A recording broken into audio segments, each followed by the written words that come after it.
Assalamualaikum warahmatullahi wabarakatuh. Kabajamtoota fi hordoftoonni kennaa jirra jirtu. Deebi'ee jira. Akkuma agartan kunoo seensa magaalaa bakka duraan irraa deeme irratti deebi'u jira. Dalagaaf imala gara biroo godhee jira. Dalagaaf gara biroo deemee jira jechuu kiyya. Kanaafuu amma seensa magaalaa qara bakka irraa bahee deebi'u jira. Warroonni maa calliftanii naan jetta illee hadha dhufee jira. Kunoo akkuma agartan amma makiinaa irraa bu'ee jira jechuudha. Lukaan gara manaa deemu jira. Alhamdulillahi galanni rabbiin fayyee jira jechuudha. Akka gaaf durii wannaa keessa deemee osoo Nasraddiin fi maammee barbaadu qofni na iddee haakimallee dhaqee fayyee jira. Alhamdulillah galanni rabbiin haa ga'u. Amma immoo wanni ani isinirraa tureef ammoo dalagaa fi jechuudha. Dalagaa fi jechuudhaan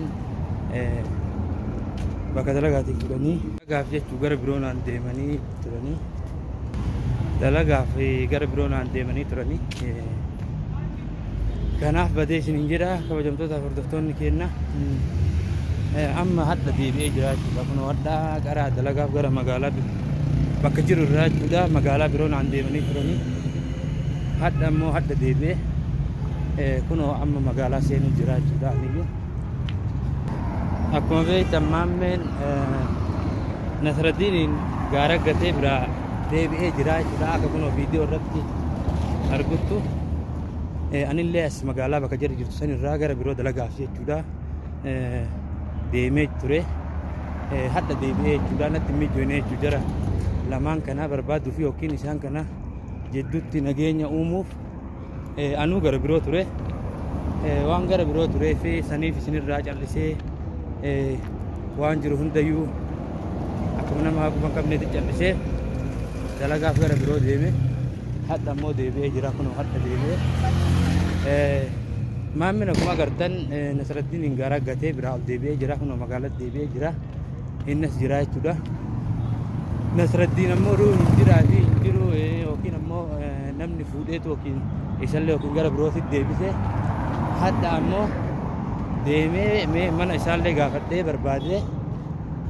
barbaadee jechuudha. Mana isaallee gaafadhee yoo kagalu kaate akkasitti waan jiru hundayyuu jara lamaan jedduu laallee nageenya yookiin uumee inshaallah isaanuma jechuun deebi'ee jechuudha. Dalagaaf amma taslaa baatii tokko malee ol deebi'uu hin dandeenye isaanuma jecha hajaa qaba jedhanii ol deebi'ee jechuudha. Hayyamaa haga torbee tokko fudhattee haga gaafa saniititti waan isaan irra jiran yookiin quban qabu waan ta'anii waan yaadan ta'e jechuudha. Kanaafiyyuu maammee birallee dhaqee jechuudha. Maammee birallee dhaqee maal goote imboo maal taatee mee waan irra jiran ni gaafadha. Yoo silkii kanarraa kaas taatee itti dawwalee narraallee hin kaafne inni as jiraan nan beeku jechuudha. Maammeen akka magaalaa kana jiru asii deemee quba nan qabu jechuudha. Asuma keessa jiran asi'a. Ana immoo dalagaaf gara biroo ture. Hadda dhufu jira jechuudha. Kunoo jiruu illee nama dhiifte jechuudha. Namaatii fi jedhanii jiruu ofillee dhiisuun hin taatu waan hin taate. Kanaafiyyuu hadda ka isaanumaa jedhee ol deebi'ee jechuudha. Isaanumaa jedhee ol deebi'ee isaanuma kana nageenya hedduu uumee furmaata isaanii gara tokko kenneefi biraa deemaa jechuudha. Yoo kana jala dhagaan taate isiniin jedha kabajamtoota hordoftoonni kiyya dhiifamaa maanurraa turte ka jettan taatanii warroonni nu arrafatanii warroonni nu galatoonfattanillee galatoomaa isin jedha hunduma keessaniifu. Amma mana Nasraddiin deemaa jira jechuudha. Mana Nasraddiin deemuu fi mana Nasraddiin deemaa jira jechuudha. Kan inni mana jiru yoo rabbii ruuhii baasee mana gale taate mana gale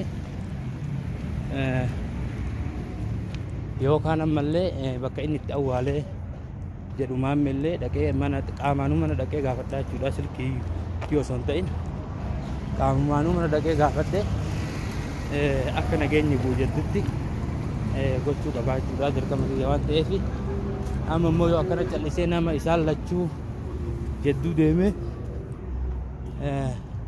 dawalaalle ta'ee jechuudha jedduu lamaan dalagee akka waan jara walii oofaa jiru na fakkeessaa jechuudha.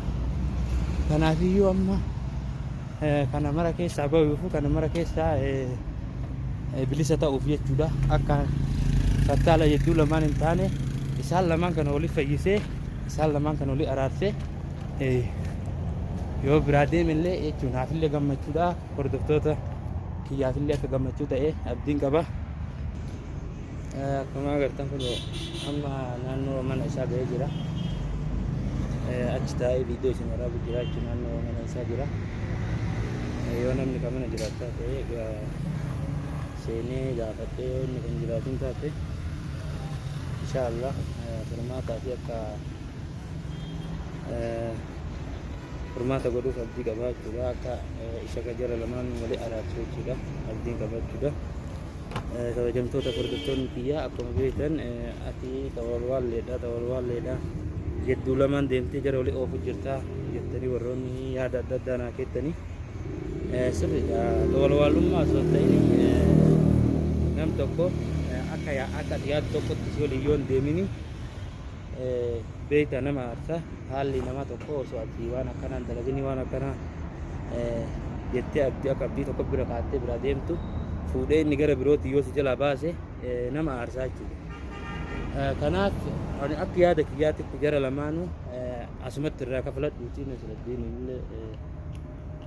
qilee keessa hin deemini jedheenii biraa deeme jechuudha maammee itti hime.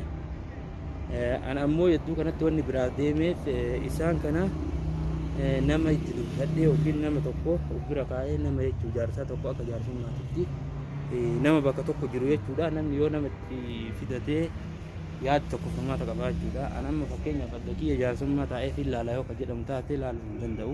Jaarsummaa ilaalaa yoo ka jedhuuf taate ilaaluu hin danda'u jechuudha. Nam tokko namaaf jaarsummaa ilaaluu hin danda'u. Kanaaf namatti dubbifadhee biraa deeme jechuudha. Inni ammoo jarjareet fuudhee qiletti dabarsee jechuudha.